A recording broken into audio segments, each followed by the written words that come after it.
Good morning, students. 8th standard science. Today's lesson is air. ஏர்ங்கிற lesson தான் பார்த்துட்டு இருக்கோம் இல்லையா? காற்றை பற்றி பார்த்துட்டு இருக்கோம். 11th லெசன் இதுதான். இந்த லெசன்ல இன்னைக்கு நம்ம பார்க்க போறது நைட்ரஜனுடைய chemical properties and then uses of nitrogen and then nitrogen fixation அப்படிங்கிற கான்செப்ட் என்ன அப்படிங்கறதெல்லாம் பார்க்க போறோம். ஃபிக்சேஷன்ல லெகுமினஸ் பிளான்ட்ஸ் எப்படி நமக்கு நைட்ரஜனை சேமிச்சு வைக்குது அப்படின்னு பார்க்க போறோம். அதுக்கு முன்னாடி நம்ம பார்க்குற ஒரு சின்ன இன்ஃபர்மேஷன் திருக்குறள்ல இருந்து பார்க்கலாமா? திருக்குறள்ல நிறைய அதிகாரங்கள் இருக்கு. அதுல குறள் எண் 801ல பழைமை அப்படிங்கிற ஒரு அதிகாரத்துல இருந்து ஒரு திருக்குறள் பார்க்கலாம். திருக்குறள் அப்படிங்கிறதே நமக்கு நிறைய இந்த நட்பு பற்றின ஒரு கருத்துகள் எல்லாத்தையுமே நமக்கு விளக்கக்கூடிய ஒரு அழகான நூல் அப்படின்னு சொல்லலாம். பழைமை எனப்படுவது யாதெனின் யாதும் கிழமையை கீழ்ந்திடா நட்பு. பழைமை எனப்படுவது யாதெனின் யாதும் கிழமையை கீழ்ந்திடா நட்பு அப்படிங்கிறது தான் இந்த 81வது திருக்குறள். இந்த குறளினுடைய பொதுவான கருத்து என்ன அப்படின்னு பார்த்தோம்னு சொன்னா, நம்ம ஒரு சிலருடைய bonding from the beginning onwards. இப்போ ஒரு சில பள்ளியில படிக்கிறவங்க ஆரம்பத்துல இருந்தே அந்த குழந்தைங்க ஒன்னா சேர்ந்து படிக்கிறவங்க அந்த மாதிரி இருப்பாங்க. நாங்க செகண்ட் ஸ்டாண்டர்ட் தேர்ட் ஸ்டாண்டர்ட்ல இருந்தே படிச்சுட்டு வந்துட்டு இருக்கோம் அப்படிங்கிற மாதிரி நிறைய பேருக்கு அந்த மாதிரியான ஒரு நட்பெல்லாம் இருக்கும் இல்லையா? சோ அந்த மாதிரி இருக்கும் பொழுது அவங்களுக்குள்ளார ஏதாவது ஒரு சின்ன மன வருத்தம் வந்தாலும் என்ன பண்ணுவாங்க, கூடிய விரைவில் அவங்களே அதை சமாதானப்படுத்தி சரி பண்ணிடுவாங்க. சரிங்களா? அது போலதான் இந்த குறளினுடைய கருத்து நல்லா பழகிய ஒரு நண்பர்கள்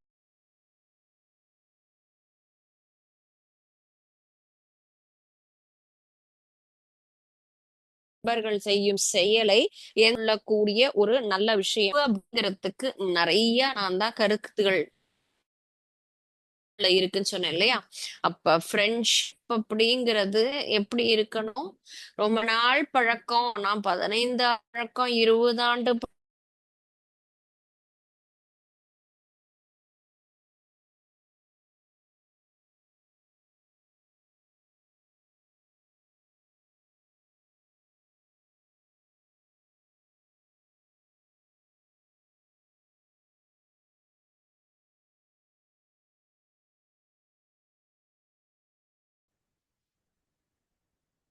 Okay. Sorry students, some network problem. Thirukkural பார்த்துட்டு இருக்கோம் இல்லையா? திருக்குறள்ல இப்போ இதுல நம்ம சொல்றது என்ன, இந்த குறளினுடைய அடிப்படையான கருத்து என்ன அப்படின்னு சொன்னா, ரொம்ப நாள் பழக்கப்பட்ட மாணவர்களுக்குள்ளார எந்த ஒரு சின்ன மனஸ்தாபம் வந்தாலும் அதை வேறுபடுத்தாம என்ன பண்ணிக்கணும், நம்ம சரின்னு அக்செப்ட் பண்ணிக்கணும். ஒரு ஸ்கூல்ல இதே மாதிரி உங்களை மாதிரி நிறைய மாணவர்கள் படிச்சுட்டு இருந்தாங்க.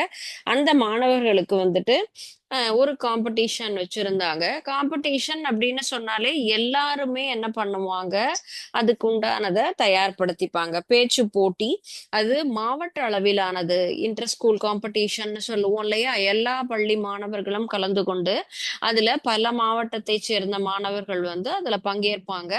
அதுல வின் பண்றவங்களுக்கு சரியான ஒரு பரிசு அப்படிங்கறது கொடுப்பாங்க இல்லையா? சோ இந்த ஸ்கூல்ல இருந்து நமக்கு ஒரு ஊர்ல இருந்து அந்த பள்ளியில இருக்கக்கூடிய மாணவர்கள் எல்லாம் என்ன பண்றாங்க, கலந்துக்கிறாங்க. அதுல நம்ம ராஜன் அப்படிங்கிற ஒரு ஸ்டூடெண்ட் தான் ரொம்ப நல்லா பேச்சாளர். அவர் நல்லா பேசுவாரு. நிறைய எந்த கருத்து கொடுத்தாலுமே தெளிவாக அழகாக பிரசன்ட் பண்ணக்கூடிய ஒரு கெப்பாசிட்டி அந்த அவர்களுடைய அந்த உரை அப்படிங்கிறதுமே, அந்த பேச்சு, அவங்களுடைய ப்ரொனன்சியேஷன், உச்சரிப்பு எல்லாம் ரொம்ப நல்லா இருக்கும். கருத்தும் இருக்கும். அவங்களுக்கு எந்த ஒரு இதையும் எந்த தலைப்பை உடனடியா கொடுத்தாலுமே அவங்களால பேசக்கூடிய அளவுக்கு அவங்களுடைய ஜென்ரல் நாலேஜ் அப்படிங்கிறதும் இருக்கு. அதுதான் அங்க முக்கியமான விஷயம். ஏன்னா ஃபைனல்ல நமக்கு ஆன் த ஸ்பாட் டாபிக் அப்படின்னு தான் கொடுப்பாங்க. ஸோ அந்த மாதிரி அந்த ஸ்டூடெண்ட் அதுல அழகா வின் பண்ணிட்டு வந்துடுறாங்க. எல்லாரும் அதுவும் மாவட்ட அளவுல அப்படின்னு சொல்லும் பொழுது பள்ளியில தலைமை ஆசிரியர் அவங்க அவங்களுக்கு ரொம்ப பாராட்டுறாங்க. அவருடைய பள்ளியின் அந்த மாணவனுடைய அந்த வகுப்பாசிரியரும் அவரை வந்து ரொம்ப பிரைஸ் பண்ணி நிறைய ஸ்டூடெண்ட்ஸ் எல்லாருக்குமே ரொம்ப ஹாப்பியா இருக்கு. என்ன எல்லாருக்குமே சந்தோஷம் இருந்தாலும் ஒரு சில மாணவர்களுக்கு மட்டும் என்ன ஆகும், அதுல சின்ன ஒரு வருத்தம், பொறாமை அப்படிங்கிற மாதிரி எல்லாம் இருக்கும் இல்லைங்களா? சோ அந்த மாதிரி இருக்கும் பொழுது மத்தியானம் லஞ்ச் பிரேக்ல எல்லாரும் இவரை வந்துட்டு ரொம்ப பாராட்டி பேசிட்டு இருக்காங்க. ஆனா ஒரே ஒரு மாணவனுக்கு மட்டும் ரொம்ப என்னது மன வருத்தம், கோபம் இருக்கு அப்படின்னு சொல்லும்பொழுது உடனே அவன் என்ன சொல்றான், என்ன மாதிரி கேக்குறான் அப்படின்னு கேட்டா, யார் எழுதி கொடுத்து நீ வந்து இத போய் படிச்சுட்டு வந்து செஞ்ச அப்படிங்கிற மாதிரி கேக்குறாங்க. எல்லாருக்கும் ரொம்ப ஷாக் ஆகுது. அதுவே ஆன் த ஸ்பாட் ஃபைனல் அப்படிங்கும் போது அதுல போய் எப்படி எழுதி கொடுக்க முடியும் அப்படின்னு இது வந்துட்டு சம்பந்தமே இல்லாம ஒரு கேள்வி கேட்டு அவங்கள மனசை வருத்தப்படுத்துறாங்க அப்படிங்கிற மாதிரி எல்லாருமே சொல்றாங்க. ஆனா பாதிக்கப்பட்ட அந்த ஸ்டூடெண்ட் வந்து எதுவுமே வாயே திறக்கல. அவங்க ரொம்ப அமைதியா பேசாம இருந்துடுறாங்க. உடனே ஏன் எல்லாரும் அவளை பார்த்து கேக்குறாங்க, உங்களை வந்து இந்த அளவுக்கு வருத்தப்படுற அளவுக்கு செய்யறாங்க, இந்த மாதிரி பேசவே முடியாது, எழுதி கொடுத்து பேசுற அளவுக்கு இல்லவே இல்லை, ஏன்னா அந்த டயத்துல கொடுத்த டாபிக் இது, ஏன் இப்படி கேக்குறாங்கன்னா, சரி அவங்களுக்குள்ளார இருக்கக்கூடிய மன வருத்தம், இவ்வளவு நாள் பழகி இருக்கேன், சரி அவனுடைய நேச்சர் எனக்கு தெரியும், அவன் அவ்வளவுதான் அப்படிங்கிற மாதிரி அவங்கள என்ன பண்ணிடுறாங்க, சாதாரணமா எடுத்துட்டு அவங்களுடைய அந்த கருத்துக்கு ஒரு பெரிய மதிப்பு கொடுக்கறதே கிடையாது. சோ இது போலதான் நம்ம கருத்து மாறுபாடு அப்படிங்கிறது என்னது, எப்பொழுது வேணா வரலாம். ஆனா அத ரொம்ப பெரிய விஷயமா எடுத்துக்காம அவங்கள எளிதா நம்ம என்ன பண்ணணும், ஹேண்டில் பண்ணணும் அப்படிங்கிறது தான் இந்த குறளினுடைய ஒரு மீனிங். சரிங்களா? ஓகே ஸ்டூடெண்ட்ஸ், இதை நம்ம ஃபாலோ பண்ணலாமா? ஓகே. சோ இன்னைக்கு நம்ம பார்க்க போற டாபிக் வந்து என்ன டாபிக் சொல்லியிருக்கோம், கெமிக்கல் ப்ராப்பர்ட்டிஸ் ஆஃப் நைட்ரஜன் இல்லையா? சோ நம்ம நைட்ரஜனுடைய வேதி பண்புகள் என்ன அப்படிங்கறத தான் பார்க்க போறோம். வேதி பண்புகள், இயற்பியல் பண்புகள் அப்படிங்கறத நம்ம லாஸ்ட் கிளாஸ்லயே பார்த்துட்டோம். கலர்லெஸ், டேஸ்ட்லெஸ், ஓடர்லெஸ் எல்லாம் பார்த்தோம் இல்லையா? அது போலவே தண்ணியில நம்ம வந்து எளிதாக கரையக்கூடியது லைட்டர் than ஏர், இந்த கான்செப்ட் எல்லாம் பார்த்தோம். ஓகே. சோ இதுல ஃபர்ஸ்ட் கெமிக்கல் ப்ராப்பர்ட்டிஸ் அப்படின்னு சொன்னா கெமிக்கல் ரியாக்டிவிட்டி. கெமிக்கல் ரியாக்டிவிட்டி அப்படின்னு சொல்லக்கூடியது வேதி வினைகளில் எவ்வாறு ஈடுபடக்கூடியது அப்படிங்கிறது தான். So it is very inactive nature. எப்படி இருக்கும், ஆக்டிவா இருக்குமா அப்படின்னு கேட்டா இல்ல. சோ இன்ஆக்டிவ் நேச்சர் அப்படின்னு தான் சொல்லலாம். எப்பொழுதும் அது எல்லா சாதாரண நார்மல் சுச்சுவேஷன்ல என்ன ஆகாது, அது ரியாக்டே பண்ணாது. அதுதான் அதனுடைய ஒரு தன்மை. சரிங்களா? அண்ட் நெக்ஸ்ட் அதனுடைய நேச்சர் என்ன அப்படின்னு கேட்டா, நார்மலான டெம்பரேச்சரை விட high temperature, pressure and catalyst அதன் முன்னிலையில் மட்டுமே அது ரியாக்ட் பண்ணும். அப்போ இது வந்துட்டு நார்மல் சுச்சுவேஷன்ல என்ன பண்ணாது, ரியாக்ட் பண்ணாது. எப்படி இருக்கணும் temperature, high temperature and then pressure or catalyst, வினை ஊக்கி, இந்த மூணும் இருந்தா மட்டும்தான் என்ன பண்ணும், நமக்கு இந்த நைட்ரஜன் அப்படிங்கிறது ரியாக்ட் பண்ணும். இதுதான் பேசிக்கா கெமிக்கல் ரியாக்டிவிட்டி. இதனுடைய வேதி நிலை என்பது சாதாரண சூழ்நிலையில் இன்ஆக்டிவா இருக்கும். நார்மலா இருக்கும்போது என்ன பண்ணாது, வினை புரியாது. அதிகமான வெப்பநிலை, அழுத்தம் அல்லது வினையூக்கிகள் முன்னிலையில் மட்டுமே நைட்ரஜன் என்ன பண்ணும், ரியாக்ட் பண்ணும். இதுதான் இதனுடைய அடிப்படையான ஒரு வேதிவினை அப்படின்னு சொல்லலாம். Okay. And next one is combustion. Combustion அப்படின்னு சொன்னா ஆக்சிஜனுக்கு கம்பஷன்கள் அதிகம் இல்லையா, எரியும். நைட்ரஜனும் என்ன ஆகாது, தானாக எரியவே எரியாது. they need some support. அதுக்கு ஏதோ ஒரு துணை இருந்தா மட்டும்தான் அது எரியும். எனவே காத்துல இருக்கக்கூடிய நைட்ரஜன் என்ன பண்ணும், நமக்கு எரிதலை கட்டுப்படுத்தக்கூடிய ஒரு தன்மையோடு இருக்கும். இதுதான் பேசிக்கா இருக்கக்கூடிய ரெண்டு property. One is chemical reactivity, another one is combustion, and next one is metal. So reaction with metal, மெட்டலோடு நமக்கு எவ்வாறு வினைபுரிகின்றது, உலோகங்களோடு நைட்ரஜன் எவ்வாறு வினைபுரிகின்றது? என்னென்ன உலோகத்தோடு வினைபுரியும் அப்படின்னு பார்த்தா லித்தியம், கால்சியம், மெக்னீசியம். சோ இது எப்பவும் ஜென்ரலா என்ன சொன்னோம்? அதிகமான வெப்பநிலையில தான் இது வினை புரியும் அப்படின்னு சொல்லியிருக்கோம் இல்லைங்களா? சோ மெட்டல் பிளஸ் நைட்ரஜன், மெட்டலும் நைட்ரஜனும் ரியாக்ட் பண்ணி பேசிக்கா கொடுக்கக்கூடியது என்ன அப்படின்னு கேட்டா நைட்ரைடு. மெட்டல் நைட்ரைடு அப்படிங்கிற காம்பவுண்ட் தான் நமக்கு கிடைக்கும். Metal nitride is the product. Metal and nitrogen அப்படிங்கிறது நமக்கு ரியாக்டன். இந்த ரெண்டும் நமக்கு ரியாக்ட் பண்ணி வரக்கூடிய ஒரு ப்ராடக்ட் மெட்டல் நைட்ரைடு. உலோகமும் நைட்ரஜனும் எதுல? அதிகமான வெப்பநிலையில், ஹை டெம்பரேச்சர்ல ரியாக்ட் பண்ணி நமக்கு கொடுக்கிறது உலோக நைட்ரைடு, மெட்டல் நைட்ரைடு அப்படிங்கிற காம்பவுண்ட் தான் கிடைக்கும். ஓகே, எக்ஸாம்பிள் நம்ம இதெல்லாம் பார்த்தோம். Calcium, lithium, magnesium. So calcium plus nitrogen. So இது கால்சியமும் நைட்ரஜனும் நமக்கு வினை புரிந்து என்ன கொடுக்கும்? Calcium nitride. கால்சியம் நைட்ரைடு அப்படிங்கிறதுடைய ஃபார்முலா Ca3N2. அப்ப பேலன்சிங்கா நம்ம என்ன பண்ணோம்? 3Ca plus N2 gives 3Ca3N2. So இந்த இதுதான் நம்ம ரியாக்ஷன், மெட்டலோட வினை புரிந்து மெட்டல் நைட்ரைடு அப்படிங்கிறது நமக்கு கொடுக்கும். So metal plus nitrogen, metal nitride. This compound name is calcium nitride. First reaction. And next one is hydrogen. Hydrogen அப்படிங்கிறது அலோகத்தினோடு வினைய, இது வந்து நம்ம எது மெட்டலோட வினை புரியது, அது மெட்டல் அப்படின்னு சொல்லக்கூடியது உலோகம் அப்படின்னு சொல்லலாம். அடுத்தது next one is non metals. Non metals அப்படின்னு சொன்னா அலோகம் அப்படின்னு தமிழ்ல சொல்லுவோம். நான் மெட்டலுக்கு உண்டான example hydrogen. Hydrogen one of the non metal. Hydrogen ஆக்சிஜனோடு இது எப்ப அங்கேயும் நமக்கு ஹை டெம்பரேச்சர், அதிகமான வெப்பநிலையில் மட்டுமே அலோகங்களோடும் வினைபுரியக்கூடிய தன்மை அப்படிங்கிறது நைட்ரஜனுடைய நேச்சர். ஓகே, நான் metal plus nitrogen gives nitrogen compound. Nitride அப்படிங்கிற மாதிரி உலோகத்துல பார்த்தோம் இல்லையா? ஹியர் நான் மெட்டல்ல பார்த்தோம் அப்படின்னு சொன்னா நான் மெட்டல் பிளஸ் நைட்ரஜன், இது ரெண்டும் சேர்ந்து நமக்கு கொடுக்கக்கூடியது ஜஸ்ட் நைட்ரஜன் காம்பவுண்ட்.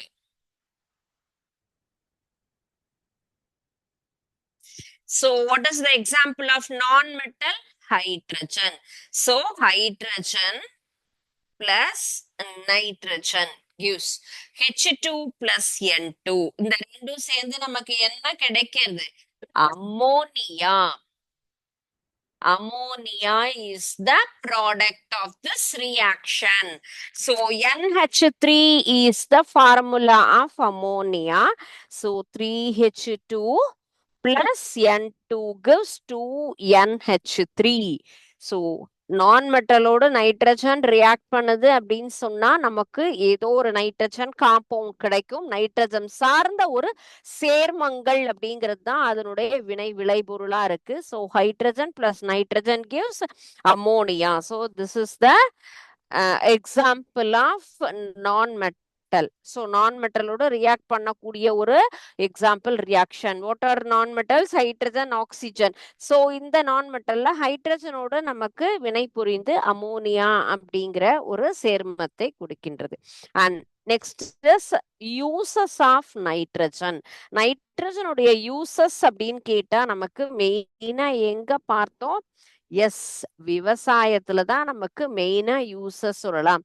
ஸோ நம்ம வந்து எங்கெல்லாம் இதை வந்து யூஸ் பண்றோம் அப்படிங்கறது பார்க்கலாம். Uses of nitrogen.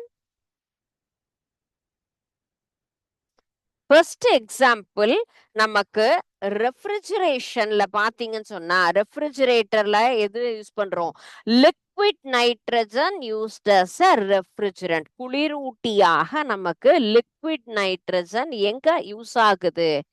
ஃப்ரிட்ஜில் யூஸ் ஆகுது. லிக்விட் நைட்ரஜன் அப்படிங்கிற அப்படிங்கிறது ரெஃப்ரிஜரேஷனுக்கு யூஸ் ஆகும். அண்ட் தென் ஒரு சில கெமிக்கல் ரியாக்ஷனுக்கு நமக்கு என்ன பண்ணும், ஸோ அட்மாஸ்பியரை இனர்ட்டா இருக்கணும் அப்படிங்கிறதுக்காக it provides as a inert atmosphere for conducting certain chemical reactions. நம்ம ஸ்லோவா நடக்கணும் அப்படிங்கிறதுக்காக நம்ம எல்லா ரியாக்ஷனுமே ஃபாஸ்டா இருக்காது இல்லையா. ஸோ அட்மாஸ்பியரை இனர்ட் பண்ணணும் அப்படிங்கிறதுக்காக இது ஹெல்ப் பண்ணக்கூடிய ஒரு விஷயம். ஸோ இனர்ட் அட்மாஸ்பியரை நமக்கு உருவாக்குறதுக்காக எந்த இடத்துல கெமிக்கல் ரியாக்ஷன் நடக்கும் பொழுது, வேதிவினைகள் நடக்கும் பொழுது நமக்கு சுற்றி இருக்கக்கூடிய அட்மாஸ்பியர்ல இருந்து எந்த ஒரு ரியாக்ஷனும் நடக்கக்கூடாதுங்கிறதுக்காக ஹெல்ப் பண்றதுக்காக இந்த நைட்ரஜன் அப்படிங்கிறது நமக்கு யூஸ்ஃபுல்லா இருக்கும். And then preparation of ammonia. So இப்ப பார்த்தோம் இல்லையா, ஹைட்ரஜனோடு வினை புரிந்து அமோனியாங்கிறது. ஸோ ஹேபர் ப்ராசஸ் அப்படிங்கிற ஹேபர்ங்கிற முறை தயாரிப்புல தான் நம்ம என்ன பண்றோம், அமோனியா அப்படிங்கிறது ஃபுல்லா ப்ரிப்பேர் பண்ணிட்டு இருக்கோம். So prepare the ammonia which is then converted to fertilizer and nitric acid. நம்ம நிறைய உரம் and then நைட்ரிக் அமிலம்லாம் தயாரிக்கிறோம் இல்லைங்களா. ஸோ அதுல இது முக்கியமாக யூஸ் ஆகுது. ஸோ ஃபெர்டிலைசர் ப்ரிப்பரேஷனுக்கு நைட்ரஜன் அப்படிங்கிறது யூஸ் ஆகும். Next one is explosive. நமக்கு வெடிபொருட்கள் தயாரிக்கிறோம் இல்லையா. So TNT and then nitroglycerin and நம்ம துப்பாக்கில எல்லாம் யூஸ் பண்ணக்கூடிய அந்த ஒரு பவுடர், இதையெல்லாம் ப்ரிப்பேர் பண்றதுக்கும் nitrogen. So explosive preparation, explosive preparation, வெடிமருந்துகள் தயாரிக்கக்கூடிய இடத்துலயும் நைட்ரஜன் அப்படிங்கிறது நமக்கு பயன்படுகிறது. It is used as preservative of food. It is also one of the important uses. நம்ம உணவை பதப்படுத்துவதற்கு, உணவுப் பொருளை பதப்படுத்தவும், அதே போல ரஸ்டிங் ஃபார்ம் ஆகாம இருக்கிறதுக்கு, துருப்பிடிக்காத இரும்பு தயாரிக்கிறதுக்கு, இது ஃபயர் ஆக்சிடென்ட் நடக்கிற இடத்துல அந்த ஃபயர் எக்ஸ்டன் ஆகாம இருக்கிறதுக்கு இந்த மாதிரி நிறைய இடங்கள்ல நைட்ரஜன் அப்படிங்கிறது நமக்கு யூஸ் ஆகும். ஸோ இதுல 4 or 5 points. First one is liquid nitrogen is used as refrigerant and then preparation of ammonia in Haber process. And next நம்ம இந்த வெடிபொருட்கள் எக்ஸ்ப்ளோசிவ்ஸ் தயாரிக்கிறதுக்காக அண்ட் தென் ப்ரிசர்வேட்டிவாக யூஸ் பண்ணக்கூடியது. ஸோ இந்த மாதிரி முக்கியமா என்னென்ன பயன்லாம் இருக்கோ அது எல்லாத்தையுமே எழுதலாம். அண்ட் நவ்வடேஸ் நமக்கு வந்துட்டு இப்போ ஆட்டோமொபைல்ஸ்ல பாத்தீங்க அப்படின்னு சொன்னா நமக்கு சப்ஸ்டியூட்டா நைட்ரஜன் கேஸையும் நம்ம என்ன பண்றோம், டயர்ல ஃபில் பண்றோம். ஸோ டயர்ல என்ன ஆகுது, நமக்கு நிரப்பக்கூடிய வாயுவாகவும் இந்த நைட்ரஜன் அப்படிங்கறத நம்ம யூஸ் பண்ணிட்டு இருக்கோம். ஓகே. ஸோ எல்லா வகையிலுமே விவசாய துறையிலையும், மருத்துவ துறையிலையும், உணவுல, இந்த மாதிரி எல்லா வகையான துறையிலையும் இது நமக்கு வந்துட்டு ரொம்ப யூஸ்ஃபுல்லா இருக்கு. And next one is nitrogen fixation, nitrogen நிலைநிறுத்தம். நைட்ரஜன் நிலைநிறுத்தம் அப்படின்னா என்னப்பா, எல்லா இடத்துலயுமே நைட்ரஜன் எங்க இருக்கு, நமக்கு மெட்டலாவும் இருக்கு, அட்மாஸ்பரிக் ஏர்ல இருக்கு, சாயில்ல இருக்கு, எல்லா இடங்கள்லயும் பல வகையிலையும் நமக்கு நைட்ரஜன் அப்படிங்கிறது ஃபுல்லும் வழி முழுவதும் நமக்கு நிரம்பி இருக்கக்கூடிய ஒரு எலமெண்ட் அப்படின்னு நம்ம சொல்லியிருக்கோம் இல்லையா. சோ இதனுடைய சர்க்குலேஷன் எப்படி இருக்கும், இதனுடைய சர்க்குலேஷன் அப்படிங்கிறது என்னது, என்னவா மாறி வருது, ஒவ்வொரு இடத்துல ஒரு ஒரு மாதிரி இருக்கும். அமோனியாவாக இருக்கும், நைட்ரஜனாக இருக்கும், இந்த மாதிரி பல வகையில பல விதத்துல இருக்கு இல்லையா. சோ அது தொடர்ந்து என்ன ஆகும், அதே மாதிரி சைக்கிள்ல எப்படி நமக்கு நார்மலா கார்பன் சைக்கிள் நம்ம பாக்குறோம் இல்லையா, அது வாட்டர் சைக்கிள், அது போலயே இந்த நைட்ரஜன் சைக்கிள், நைட்ரஜன் சுழற்சி அப்படிங்கிறது என்ன அப்படின்னு தான் பாக்குறோம். சோ இந்த நைட்ரஜனுடைய சுழற்சி எவ்வாறு இருக்கு இந்த பூமியில, இந்த தாவரங்கள் எவ்வாறு அதை நிலைநிறுத்துகின்றது, தாவரங்களுடைய வளர்ச்சிக்கு. எஸ், ஃபர்ஸ்ட் திங் நம்ம எல்லா எல்லாருமே எல்லாரும் அவங்களோட தேவைக்கு நம்ம வந்துட்டு பயன்படுத்துகிறோம். அதே போல பிளான்ட்ஸ்னுடைய growthக்கு முக்கியமாக பயன்படுகிறது நைட்ரஜன். தாவரத்தினுடைய வளர்ச்சிக்கு காற்றில் இருக்கக்கூடிய நைட்ரஜன் நேரடியாக என்ன பண்ண முடியாது, யூஸ் பண்ண முடியாது. சோ பிளான்ட் growthக்கு essential. But plant can't absorb the nitrogen directly from the atmosphere. இப்போ அட்மாஸ்பியர்ல நமக்கு நைட்ரஜன் அப்படிங்கிறது நிறைய இருக்கு. வளியில் நம்மளை சுத்தி இருக்கக்கூடிய வளியில என்ன இருக்கு, வளிமண்டலத்துல நைட்ரஜனுடைய பிரசன்ஸ் அதிகமா இருக்கு. அப்போ இந்த செடியாகப்பட்டது என்ன பண்ணாது, டைரக்டா இந்த நைட்ரஜனை ஏற்றுக்கொள்ள முடியாது. சோ அதை பயன்படுத்த முடியாதுங்கிறதுனால தண்ணியில கரையக்கூடிய நைட்ரஜன் அப்படிங்கிறது அதற்கு தேவை. காட்டுல இருக்கக்கூடியது வேண்டாம். அப்ப நீரில் என்ன பண்ணணும், டிசால்வ் ஆகக்கூடியது லிக்விட் நைட்ரஜன் அப்படிங்கிறது தான் இங்க தேவையா இருக்கு இல்லைங்களா? சோ அப்ப நைட்ரேட்டுகளாக இருக்கணும். அப்போ தங்களுக்குள்ளாரே என்ன பண்ணுது, நைட்ரேட்டை அதுவே என்ன பண்ணும், காற்றுல இருக்கக்கூடிய நைட்ரஜனை சேர்மமாக மாற்றி அதை பயன்படுத்தக்கூடிய ஒரு நிலைமை. சோ நைட்ரஜன் பிக்சேஷன்ங்கிறது நேச்சுரல் பிக்சேஷன், ஆர்டிபிஷியல் பிக்சேஷன் அப்படின்னு ரெண்டு வகையா நம்ம என்ன பண்ணிக்கலாம், இதையே நம்ம பிரிச்சுக்கலாம். சோ அட்மாஸ்பியர் நைட்ரஜனை தனக்கு தேவையாக எவ்வாறு தாவரங்கள் அதை மாற்றிக்கொள்கின்றன. One is natural, another one is artificial. So இயற்கை நிலையில நிலைநிறுத்திக்கும், செயற்கையாகவும் இது நிலைநிறுத்திக்கும். இந்த ரெண்டு முறையிலையும் நமக்கு வந்துட்டு நைட்ரஜனை தாவரங்கள் எடுத்துக்கொள்கின்றது. One is from leguminous plant and then second one. இதுல இருக்கக்கூடிய ரெண்டு முறை என்ன அப்படின்னு கேட்டா, லெகுமினஸ் தாவரம் அப்படின்னு சொன்னா பட்டாணி போன்ற தாவரத்தெல்லாம் தான் நம்ம என்ன சொல்றோம், லெகுமினஸ் அப்படின்னு சொல்றோம். சோ ஃப்ரம்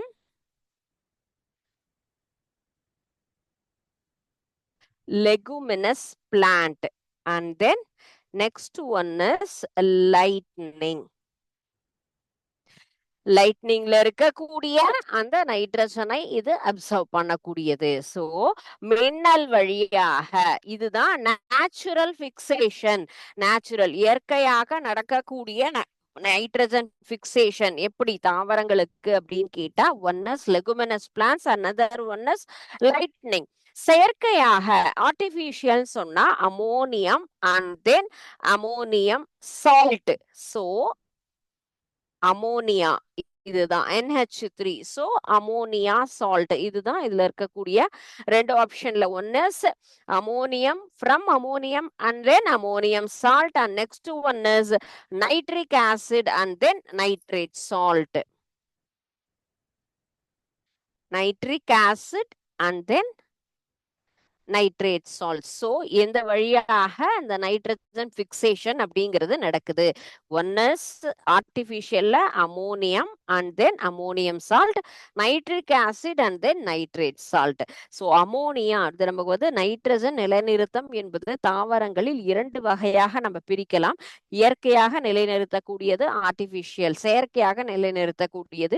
இயற்கை அப்படின்னு சொல்லும் பொழுது எவ்வாறு அப்படின்னு கேட்டா, நமக்கு வெளியில இருக்கக்கூடிய நைட்ரஜன் அப்படிங்கிறத டைரக்டா எடுத்துக்க முடியாதுங்கிறதுனாலதான் இந்த இது தண்ணியில கரையக்கூடியது. அப்படிங்கிறதுனால அந்த செடிகள் லெகுமினஸ் பிளான்ட்ஸ் அப்படின்னு சொன்னா இந்த வேர்கள் இருக்கு இல்லையா, இந்த வேர்கள்ல சின்ன சின்ன சின்ன முடிச்சு மாதிரி நம்ம பார்க்கலாம். சோ இந்த சின்ன முடிச்சுகள்ல நைட்ரஜன் அப்படிங்கிறது சேமித்து வைக்கப்பட்டு அது தாவரங்களுக்கு எல்லா இடங்களுக்கும் அனுப்பக்கூடிய ஒரு செயல். அப்ப செடியினுடைய வளர்ச்சிக்கு நைட்ரஜன் என்பது தேவை. அப்ப இது வேர்ல இந்த மாதிரி சின்ன சின்ன முடிச்சுகள், வேரனுடைய முக்கியமான யூசஸே என்னது, தண்ணியை அப்சர்வ் பண்ணணும், மண்ணுல இருக்கக்கூடிய கனிம வளத்தை எல்லாம் எடுத்து எல்லா இடத்துக்கும் அனுப்பக்கூடிய ஒரு, அது அனுப்ப வேண்டியதுதான் இதனுடைய பிரைம் டியூட்டி இல்லையா? சோ அப்ப வெளியில இருக்கக்கூடிய நைட்ரஜனை எடுத்து என்ன பண்ணுது, இது நீரில் கரையக்கூடிய நைட்ரஜனா கிடைக்கிறது எல்லாத்தையுமே இந்த இடத்துல வேர் முடிச்சுகளாக நமக்கு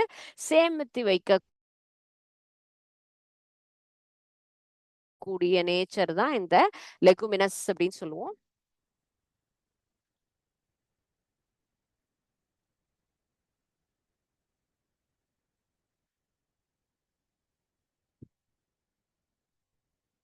செகண்ட்.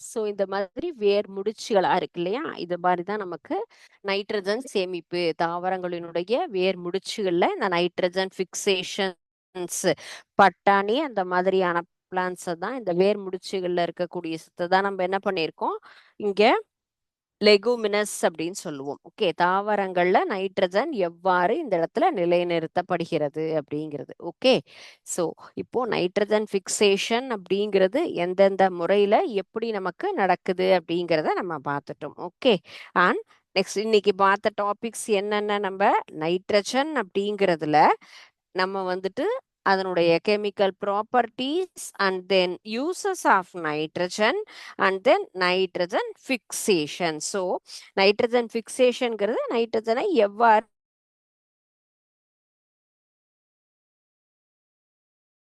நிலைநிறுத்துகிறது அப்படிங்கிறது தான். டை ஆக்சைடு, நைட்ரஜன் ஆக்சிஜன் மாதிரியே நம்ம நைட்ரஜன் அப்படிங்கிறது ஃபுல்லா கம்ப்ளீட்டா நமக்கு இந்த இதோட முடிஞ்சிடுச்சு. ஸோ நெக்ஸ்ட் நம்ம பார்க்கறது வந்து கார்பன் டை ஆக்சைடு. வளிமண்டலத்தில் பல வகையான வாயுக்கள் இருக்கு. அதுல ஒரு முக்கியமான வாயு என்ன அப்படின்னு கேட்டா carbon dioxide. So carbon dioxide அப்படிங்கிறதுனே நமக்கு உடனே டக்குன்னு ஞாபகத்துக்கு வர்றது என்னது, ஃபுல்லுமே தாவரங்கள் இல்லையா. தாவரங்கள் அப்படிங்கிறது என்னது, one of the chemical compound. எது எது இணைந்து நமக்கு கிடைக்குது, கார்பன் பிளஸ் ஆக்சிஜன் இல்லையா. கார்பனும் ஆக்சிஜனும் இணைந்து தான் நமக்கு கார்பன் டை ஆக்சைடு அப்படின்னு கொடுக்கறது. கார்பன் அப்படிங்கிறது ஒரு பங்கு, ஆக்சிஜன் என்பது 2 பங்கு. So CO2 is the formula of carbon dioxide. So carbon dioxide அப்படின்னு நம்ம பார்த்தோம்னு சொன்னா எந்தெந்த மெயினா நமக்கு வழியில இருக்கக்கூடியது, தாவரங்கள் இதை எடுத்துக்கொண்டு என்னது ஆக்சிஜனை வெளியிடுகின்றது இல்லையா. So one of the carbon and 2 oxygen atom, 1 carbon atom and then 2 oxygen atoms are bonding together.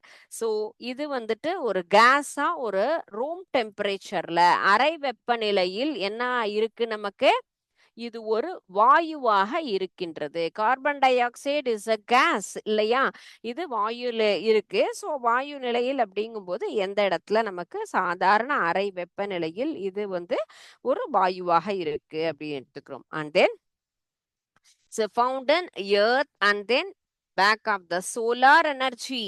So solar energy அப்படின்னா என்னது, நமக்கு சூரிய ஆற்றல் இல்லையா.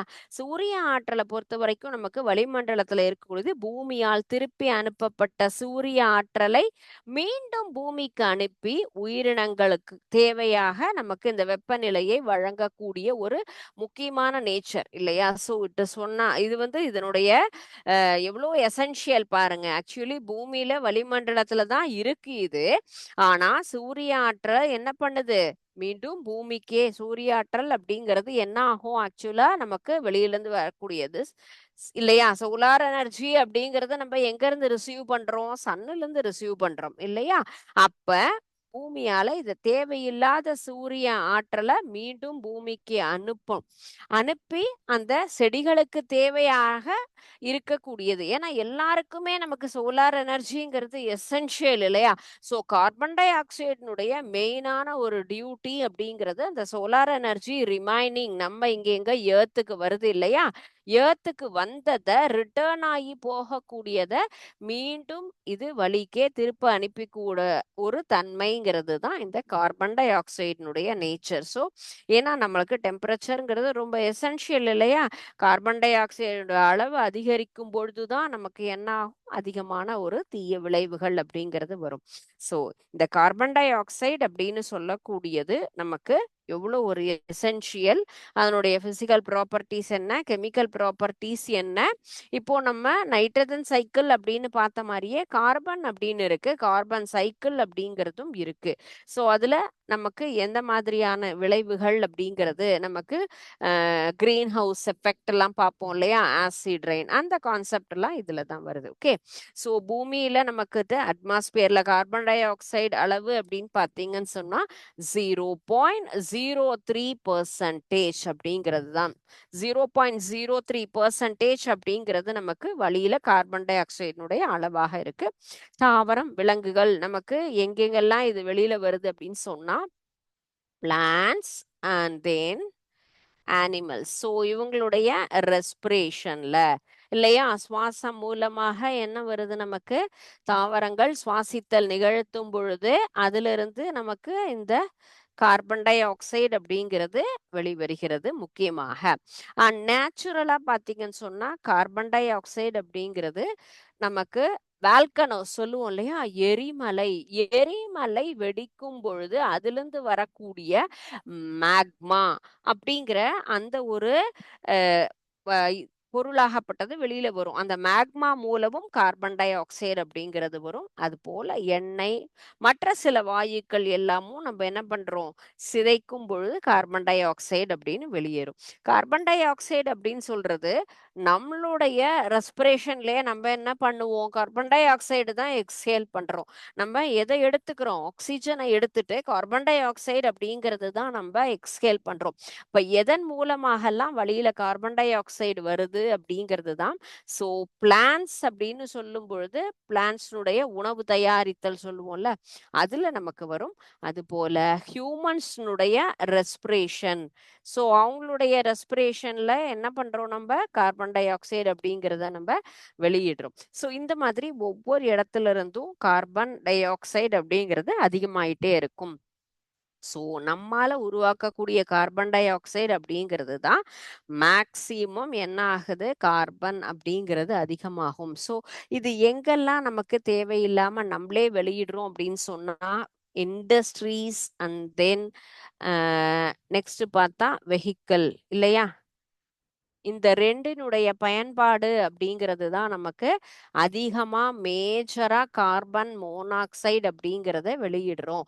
ஸோ அந்த மாதிரி வெளியிடும் பொழுது நமக்கு என்ன ஆகும், இந்த கார்பன் மோனாக்சைடு ஆகப்பட்டது என்ன ஆகும், carbon monoxide carbon di oxide இதெல்லாம் சேரும் பொழுதுதான் அந்த கார்பன் சைக்கிள், அந்த கார்பனினுடைய சுழற்சி அப்படிங்கிறது அதிகமாகும். கார்பன் சுழற்சி அதிகமாக அதிகமாக நமக்கு என்ன ஆகும், அந்த வெளியில வரக்கூடிய கார்பன் டை ஆக்சைடு ஒரு சின்ன பகுதியா இருந்தாலுமே நமக்கு நேச்சரை ஃபுல்லா பாதிக்கக்கூடிய ஒரு தன்மை அப்படிங்கிறது தான். சரிங்களா? So first thing carbon di oxide அப்படிங்கிறது கார்பன் பிளஸ் ஆக்சிஜன் ரெண்டும் சேர்ந்து நமக்கு ஒரு காம்பவுண்டா உருவாகக்கூடியது தான் நம்ம இதை சொல்றோம். அது அட்மாஸ்பியர்ல பார்த்தோம் அப்படின்னு சொன்னா மெயினான விஷயம் சோலார், நமக்கு சூரிய ஆற்றல் வர்றத மீண்டும் திரும்பி போகக்கூடிய சூரிய ஆற்றலை பூமிக்கே கொண்டு வர செய்யக்கூடிய ஒரு நேச்சர் இந்த கார்பன் டை ஆக்சைடுக்கு தான் இருக்கு. அண்ட் நெக்ஸ்ட் ஒன் இஸ் இந்த அக்கரன்ஸ் நம்ம பார்த்தது தான். இப்ப கார்பன் டை ஆக்சைடு அப்படிங்கிறது எந்த பெர்சன்டேஜ்ல இருக்குன்னா 0.03% தான் இந்த அட்மாஸ்பியர்ல இது நார்மலா இருக்கும். எப்படின்னு கேட்டா evolve plants and animals during the respiration and then fermentation ரியாக்ஷன்லையும் நமக்கு வரும். நேச்சுரலா கார்பன் டை ஆக்சைடு அப்படிங்கிறது எங்க வருது, நமக்கு வால்கனோஸ்ல இருந்து வரக்கூடிய அந்த மேக்மா அப்படிங்கிறதுல இருந்து என்ன ஆகும், கார்பன் டை ஆக்சைடு அப்படிங்கிறது நமக்கு வெளியேறக்கூடிய ஒரு தன்மையில இருக்கு. கார்பன் டை ஆக்சைடு அப்படின்னு சொல்லக்கூடியது மெயினா பார்த்தா ஆயில் கேசஸ் அந்த இதுலலாம் வெளியே வரக்கூடிய ஒரு தன்மையில அங்கிருந்தும் வரும். அண்ட் நெக்ஸ்ட் ஒன் இஸ் நமக்கு வந்து ஃபாசில் ஃபியூயல் இல்லையா, மெயினா நமக்கு கார்பன் அப்படின்னு கிடைக்கிறதே எங்க, இறந்து போன தாவர அல்லது விலங்கு படிமங்கள்ல இருந்து, பூமி கடியில இருந்து கிடைக்கக்கூடிய அந்த எரிபொருள்ல என்ன இருக்கும், நமக்கு அந்த நிலக்கரி அப்படிங்கிறது இருக்கு இல்லையா, கார்பன் அப்படிங்கிறது. So carbon dioxide from fossil fuel very small காம்பனண்டா இருந்தாலும் இந்த கார்பன் சைக்கிள்காக அது என்ன பண்ணுது, நிறைய அதுவும் நமக்கு வந்துட்டு ஃபுல்லும் அதனுடைய பங்கேற்பு அப்படிங்கிறதும் அதிகமா இருக்கும். Okay, so carbon di oxide அப்படிங்கிறது இதுதான் நமக்கு ஒரு பேசிக்கா தெரிஞ்சுக்க வேண்டியது. ஃபர்ஸ்ட் நம்ம பார்த்த இன்னைக்கு இந்த செஷன்ல பார்த்த concept chemical properties of nitrogen, அதுல chemical reactivity, combustion, reactive metals and non metals ரியாக்ஷனோட வருது. Uses of nitrogen and nitrogen ஃபிக்சேஷன்னா என்னென்ன, நேச்சுரல் ஃபிக்சேஷன்னா என்ன, ஆர்டிஃபிஷியல் ஃபிக்சேஷன்னா என்னன்னு பார்த்தோம்.